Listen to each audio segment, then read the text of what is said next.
Well, hi everybody. Welcome back to Lenten Lunches, and Facebook Live is working well for us this week. So here we are, and I look forward to interacting you. So we're just going to get right into it and start with Henry Nouwen's You Are the Beloved. So our reading today is called Live Under the Blessing. It's for March 20th. It's what Henry Nouwen writes. Jesus suffered and died for our sake. He suffered and died not in despair, not as the rejected one, but as the beloved child of God. From the moment he heard the voice that said, "You are my beloved, on you my favor rests," he lived his life and suffered his pain under the blessing of the Father. He knew that even when someone would run away from him, his Father would never leave him alone. For us, the greatest temptation is to lose touch with the blessing.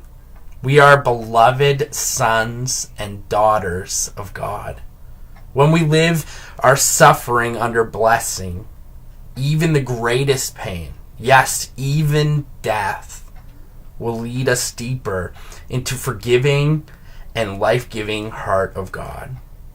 But when we think we are not loved, when we reflect on ourselves as living under a curse, when we say or think, "I am not good," our suffering will lead us to despair, and our death cannot give life.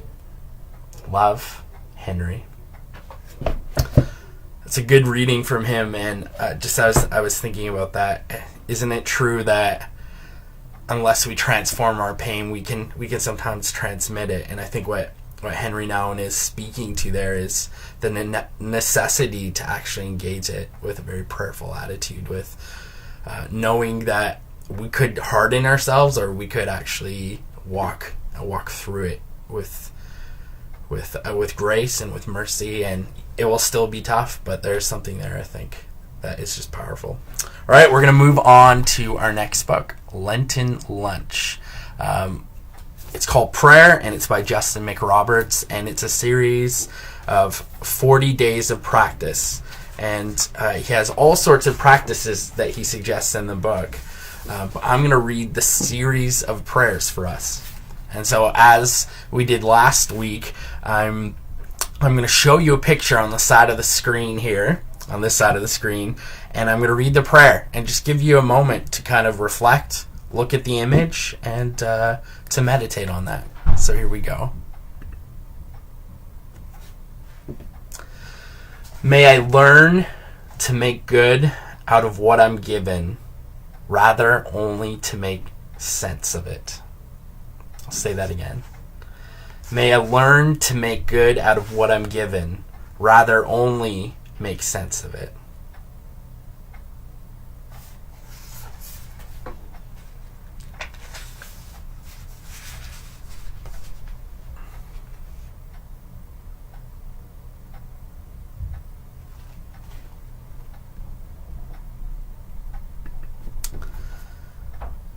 May I be too engaged in risking my own failures to have time to criticize the failures of others. May I be too engaged in risking my own failures to have time to criticize the failures of others.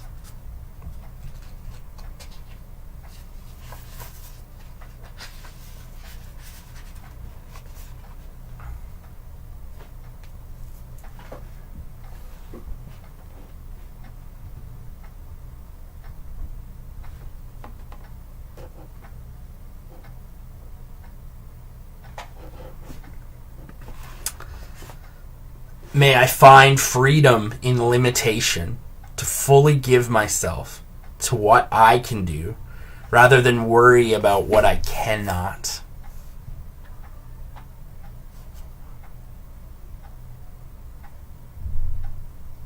I'll say that again.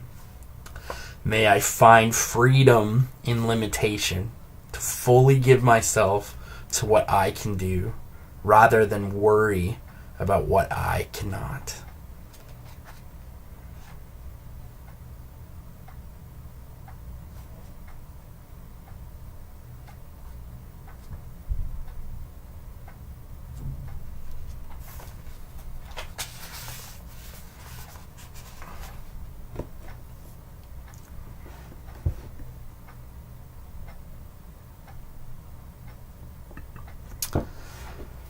May I be the same in character and posture, regardless of my circumstances. May I be an uncompromisingly whole person.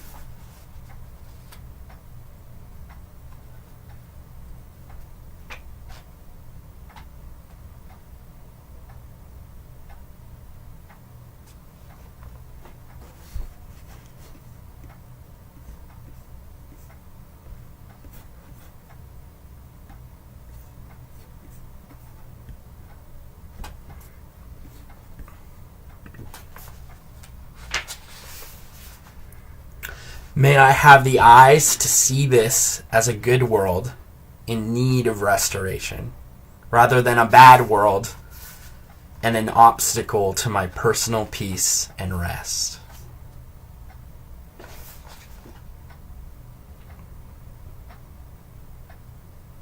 Say that one again. May I have the eyes to see this as a good world in need of restoration, rather than a bad world and an obstacle to my personal peace and rest.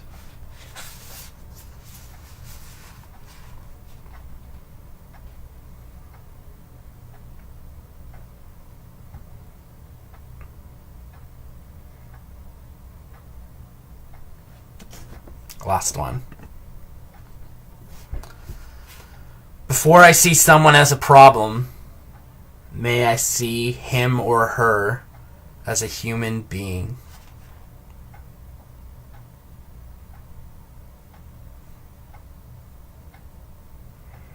Before I see someone as a problem, may I see him or her as a human being.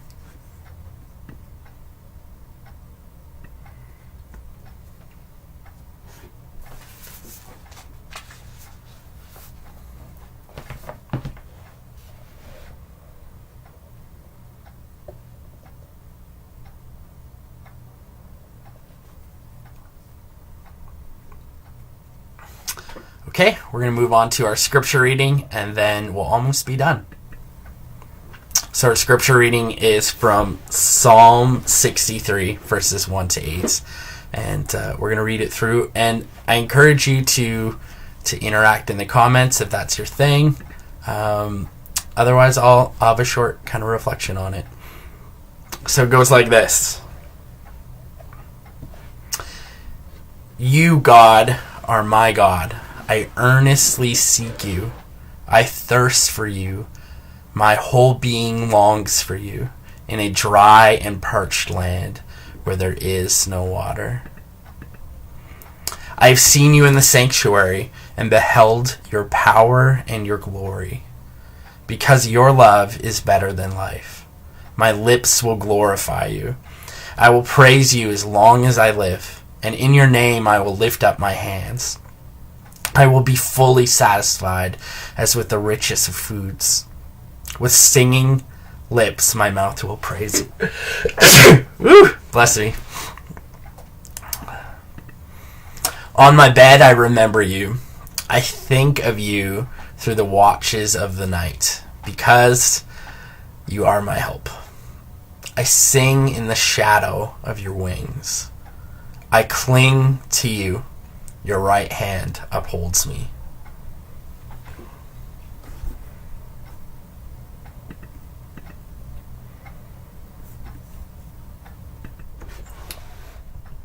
So here in Psalm 63, we hear of David thirsting. This is a psalm of David. And he thirsts, he says that he's in a dry and parched land. Some of the older translations, they say a dry and weary land. It's really captivating imagery. But David, in this psalm, is actually thirsting for something more than water. David is thirsting, he tells us, for God, the living God, the one whose right hand upholds him, the one whose love is better than life, and the one who is in power and in glory.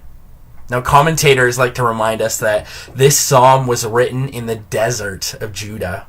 David is on the run for his life, and he writes this psalm at a time when he's likely hungry, he's likely tired, and he's thirsty. And somehow, His physical thirst, as being one in a desert, reminds him of his spiritual thirst. Somehow his physical hunger reminds him of his spiritual hunger. Sometimes his tiredness, his physical tiredness, reminds him of the need of his own spiritual tiredness, that he needs to rest in the shadow of the Almighty. Somehow our physical self reminds us of our spiritual longings. And this is actually one of the very amazing purposes of Lent. You see, Lent it's about a time of rediscovering our thirst, our hunger, our need for rest in God. And so the way many people actually pursue Lent is they tend to give up things in their life that provide them comfort. Some people give up sugar. Some people give up alcohol. Some choice foods, some of their favorite foods, and all sorts of other comforts. And the reason that people want to do this is not because they purposely just want to be miserable. Although sometimes you may feel miserable during Lent. I mean, it's not an easy journey. We do this, we give up things, because our comforts are actually sometimes distractions. Say that again. We give up things because sometimes our comforts are distractions that actually sometimes prevent us from confiding in God. Sometimes we find our restless hearts will like to quell and numb that restlessness with comfort. So sometimes people find themselves reaching for a drink or reaching for that favorite comfort food. Anything that numbs the pain. And sometimes that can be a problem. And while I'm not saying that you need to do Lent because you have some sort of problem, what Lent does for us is actually remind us of our longings. The early church father, Augustine, he famously said that our hearts are actually restless until they rest in God. And so during Lent, we actually expose our restlessness. We expose the way that sometimes we're avoiding turning to God.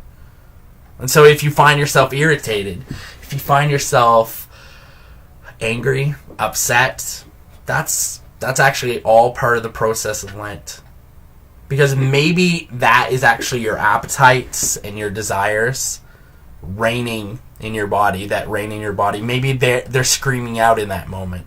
Maybe when you find yourself very irritable because you haven't had any coffee during the week, maybe that's more than the coffee.